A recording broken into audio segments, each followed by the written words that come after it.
July 1942. General Motors, Guide Lamp Division, Anderson, Indiana. American engineers unveiled a weapon that defied every principle of firearms design. A pistol with no rifling, no sights worth mentioning. Accurate only at arm's length. Every weapons expert who examined it called it crude. They were right. It was crude. It was also brilliant. The FP-45 Liberator would become the cheapest firearm ever mass-produced by America and the most misunderstood weapon of the Second World War.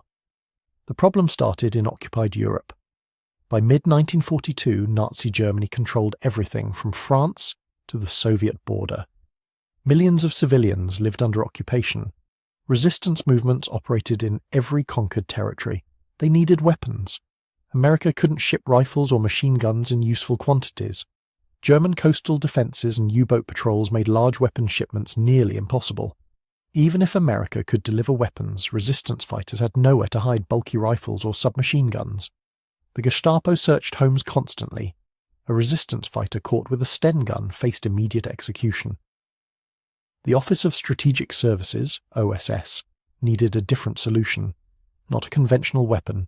Something so cheap America could make millions. So simple anyone could use it without training. So small it could hide in a coat pocket. Something expendable, designed for one specific purpose. Get close to a German soldier, fire once, take his weapon. That weapon becomes the real tool of resistance. American engineers at Guide Lamp Division received the contract in June 1942. The requirements seemed impossible. Create a functional firearm for under $3. Make it from stamped sheet metal with minimal machining. Design it so simple that workers with no gunsmithing experience could assemble it. Ensure it could fire the 45 ACP cartridge, the most powerful pistol round America produced. Do all this while keeping weight under 1 pound. The solution required abandoning every principle of quality firearms manufacturing. The Liberator had no rifling in its barrel. Rifling, the spiral grooves that spin a bullet for accuracy, required precision machining. Too expensive, too time-consuming. The Liberator barrel was smooth bore like a musket from 1776. This meant terrible accuracy beyond 10 feet. Engineers accepted this. The weapon wasn't designed for accuracy. It was designed for contact range assassination. The firing mechanism was equally crude. No trigger guard, no safety. A simple striker fired the cartridge when the shooter pulled the trigger. The entire firing system contained fewer than 24 parts. A child could disassemble and reassemble the Liberator in under 3 minutes. This simplicity was intentional. Resistance fighters might never have seen a firearm before. The Liberator had to be intuitive. The weapon measured 5 inches long and weighed 14 ounces empty. The barrel was smooth, stamped from sheet steel. The frame was 2 pieces of stamped metal spot welded together. The grip held a single 45 ACP cartridge in the chamber and 4 spare rounds in a storage compartment inside the hollow handle. Total ammunition capacity 5 rounds. But the Liberator wasn't designed to fire 5 rounds. It was designed to fire 1. Guide Lamp Division tooled up production in July 1942. The factory normally made automotive headlamps. Workers who assembled headlights in the morning assembled pistols in the afternoon. No specialized gunsmithing skills required. The production line ran with remarkable efficiency. Each Liberator cost exactly $2.10 to manufacture. This included the pistol, 5 rounds of ammunition, a wooden dowel for ejecting spent casings, and illustrated instructions requiring no language to understand.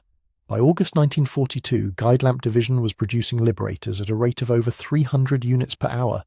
The final production total reached 1 million units, 1 million pistols manufactured in less than 11 weeks. No weapon in history was produced faster or cheaper per unit. The cost per Liberator was less than the cost of a single belt of machine gun ammunition. The OSS packaged Liberators for distribution in waterproof cardboard boxes.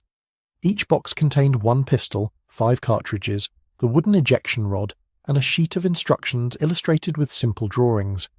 No words. A resistance fighter who spoke only French or Polish or Norwegian could understand the pictures, load cartridge, pull back striker, aim, fire, use wooden rod to push out spent casing, load next cartridge. The entire instruction sheet fit on 1 page. American planners envisioned millions of Liberators raining down on occupied Europe. Aircraft would drop containers of pistols near resistance cells. Each fighter would get a Liberator. The plan was simple.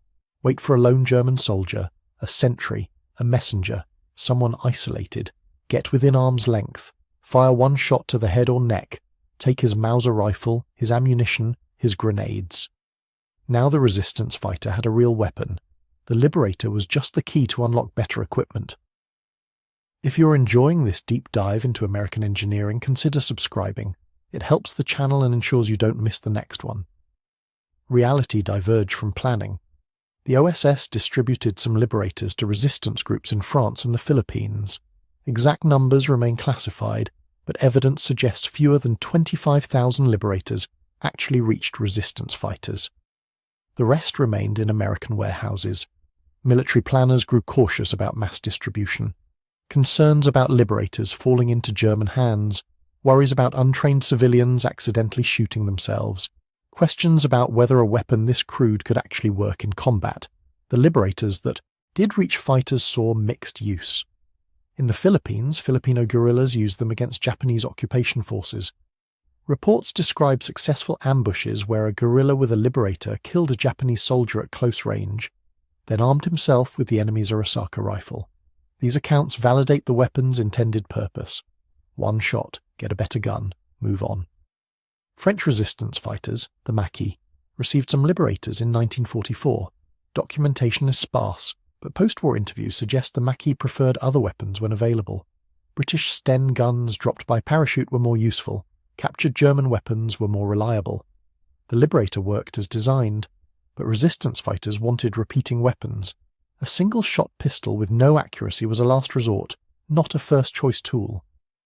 The Liberator's real success was psychological, not tactical. German intelligence discovered the Liberator program in late 1942.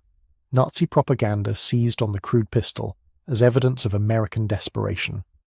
"Look at this garbage," German radio broadcasts claimed. America sends tin toys while Germany builds superior weapons. But German military intelligence saw something else. They saw a weapon designed specifically to kill German soldiers and steal their equipment. A weapon so cheap, America could make millions. German occupation forces increased security protocols. Guards worked in pairs more often. Sentries were recalled from isolated posts. Random searches for weapons intensified. These measures diverted German manpower and resources. Thousands of soldiers spent time searching for Liberators instead of fighting Allied forces. The psychological impact of 1 million cheap pistols exceeded their actual combat use. Comparing the Liberator to contemporary weapons proves American engineering pragmatism. The German Walther P-38 pistol cost approximately $30 to produce. It was accurate, reliable, well made. It weighed 34 ounces. A German soldier carried it as a secondary weapon. The Liberator cost $2. It weighed 14 ounces. It was inaccurate and crude, but it cost 1/15 the price of a Walther and could be produced 10 times faster. For arming millions of civilians, the Liberator made economic sense. The British Welrod was another comparison. The Welrod was a suppressed assassination pistol, also used by resistance forces. It cost approximately $45 and required skilled machinists to produce. The Liberator cost $2 and required no skilled labour. Both weapons were designed for close-range assassination. The Welrod was superior in every technical aspect, but America could make 500 Liberators for the cost of one Welrod. Soviet partisan weapons provide another contrast. Soviet partisans behind German lines often used captured weapons or crude, locally made firearms. Some Soviet underground workshops produced simple single-shot pistols from pipe and scrap metal. These improvised weapons were as crude as Liberators, but lacked standardized ammunition, quality control, or mass production. The Liberator was crude by design, not by necessity. It represented deliberate engineering choices optimized for mass production and distribution. The Liberator's legacy extends beyond World War II. The weapon proved that firearms could be reduced to absolute minimums and still function. Post-war, every nation examined the Liberator concept.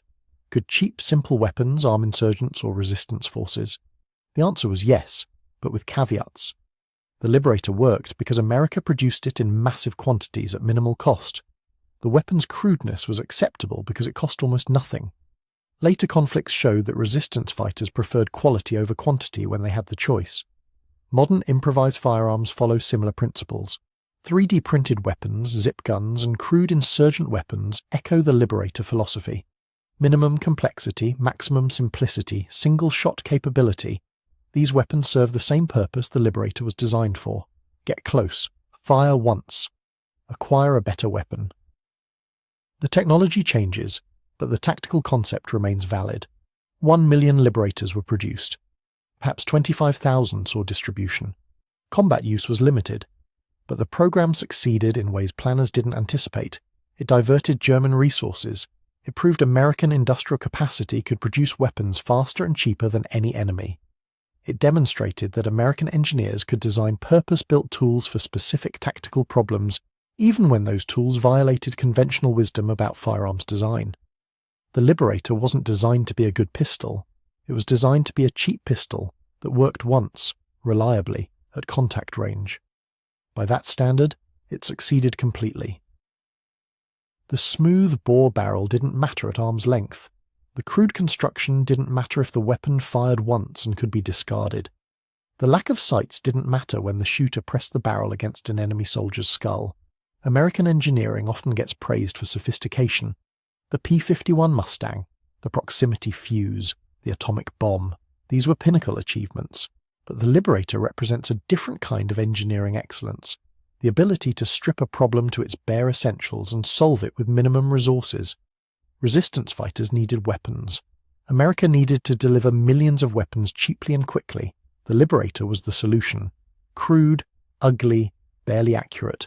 Also cheap, simple, and it worked. The weapon that confused every firearms expert in July 1942 proved its designers right. Not every weapon needs rifling. Not every weapon needs accuracy. Not every weapon needs to be beautiful or well made. Some weapons just need to fire one shot, once, and change the tactical situation. The FP-45. Liberator did exactly that. For $2.10 per unit, America armed resistance movements with the simplest, cheapest, most pragmatic pistol ever mass-produced. That wasn't a failure of engineering. That was engineering genius applied to an unconventional problem, producing an unconventional solution that worked precisely as intended.